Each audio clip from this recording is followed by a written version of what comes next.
pushing an agenda to drug test and income manage welfare recipients further enforces stereotypes and creates further hardships for those already suffering. In New Zealand, where drug testing of welfare recipients occurs, only 0.3% of those people tested positive. Why does the government have such a strong agenda to push drug testing welfare recipients? I'll start with Eva Cox on this, your special area.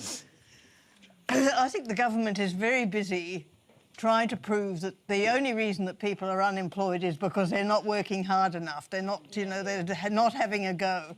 Completely ignores all the structural problems that we have about unemployment, completely ignores the fact that we've got far more, people who are on unemployment benefits than we have actually people for jobs, ignores the fact also, I keep insisting on this, that half the people on New Start, nearly half the people on New Start are not actually job seekers officially because they happen to be cancer patients and other people like that.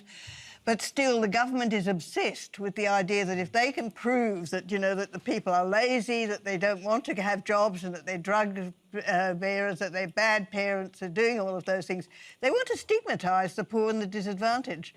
We know it doesn't work. The cashless debit card is useless. It doesn't work. Drug testing doesn't work because if you find somebody's got, onto drugs, they've done it in New Zealand, they've done it in other places, it doesn't work. They just want to spend a lot of money trying to prove that the reason people are unemployed is that they're sort of hopeless and it's all their fault and it's got nothing to do with the rest of the country. Eva, a questioner has a hand up. Katherine. So, one thing I find really disheartening about the conversation is they always talk about people on welfare as being, these people that just don't want jobs and all that. My father was the carer for my mum for 13 years after she had a stroke, and she recently passed away from cancer, and he's 61, hasn't worked in 13 years, and he's forced onto New Start, which is barely enough money to support him. And he has to go through all these job-searching things, applying for all of these jobs that no one's going to give an interview for. And he just has to feel like that he's doing everything wrong, and all he's done for the past 13 years was support my mum. How do you feel about the prospect of him being drug tested? It really upsets me because he hasn't done anything wrong, and also I also receive welfare as well. I work 2 casual jobs which definitely don't give me enough money. I study full-time at university, and the fact that I feel like I could be drug tested, it's degrading. You don't want to... It makes us feel like we're doing something wrong when all we're trying to do is just make a living and try and get through life. And I'm trying to get a degree to get myself a good job in the future, and I can't work a full-time job at the moment while doing that. OK, now can I... Sorry, Eva, I'm going to throw that to James because... Can I just have one sentence onto the thing? Yep. Drug testing is just another form of stigma. Being on the cashless welfare card is stigma. Everything is stigmatising, and what's stigmatising is remove your sense of agency so you don't go and look for a job because you feel so lousy about it. OK, James.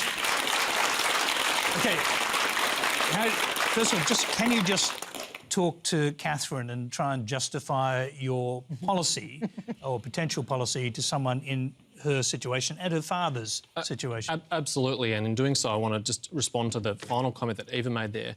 Why on earth would the government want to discourage people from seeking work? That would be totally counterproductive. In what universe would be that be our objective? I have no interest at all in demonising or stigmatising people who are on welfare. None at all. They are our fellow Australians. They deserve to be treated with dignity and respect like everyone else.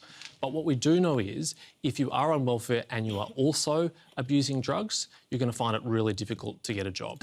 Now, I completely accept Eva's point about the fact that creating jobs for these people is a burden that falls on the government. It's one of our #1 priorities. We focus on it all the time. I think the 1.4 million jobs we've created since we won office in 2013 is a good start, but we have to keep doing it every day because if there aren't jobs for people to go to, then they're not going to get them, obviously. So do you think it's fair enough for her father to be drug tested? I don't accept that it's inherently degrading to be drug tested. People in the mining industry are drug tested all the time. They have a job. Exactly, they do have a job. They have a job which involves them having to not be on drugs. Indeed. In fact, I think all jobs you should not be on drugs in order to be employed, Eva. Not just in the mining industry. I think it's an impediment to working in any job. What about a universal drug testing program for everybody who works? I mean, I think that would probably be quite expensive and excessive because I think that's not the target area. Though, just based on the logic that you put forward? No, I think we should target people where we know where there's a problem. We know that drugs are preventing them from getting a job. Unemployed. I just want to say one thing to you. I assure you, there are a lot more politicians doing drugs than there people are in New Start. Madeline. Thanks, Sam. I will take your drug test right now. You've got one, I'll take it right now. I just want to know what you think about the question. Well, I think the policy is horrid. It's designed to humiliate. It's Orwellian in nature. I hope it can be gone.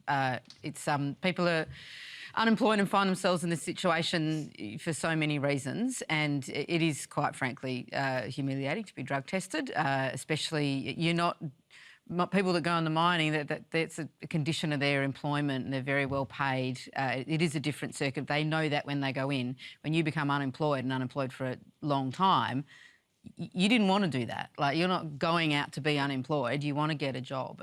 And what it will do is just drive people won't go and get New Start because it will be humiliating. It's an awful policy, and the sooner it's gone, the better. John Lee. Look,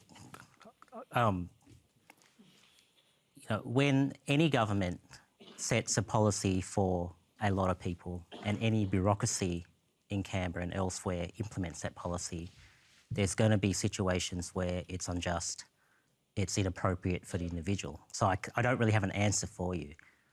But the issue then becomes, do you do away with the policy? Yes. Look, I don't know whether the policy has been effective or not. I think we've got to go by the data as to whether it has achieved what it's trying to achieve. I've got the data. If it has, then we try to make it more targeted.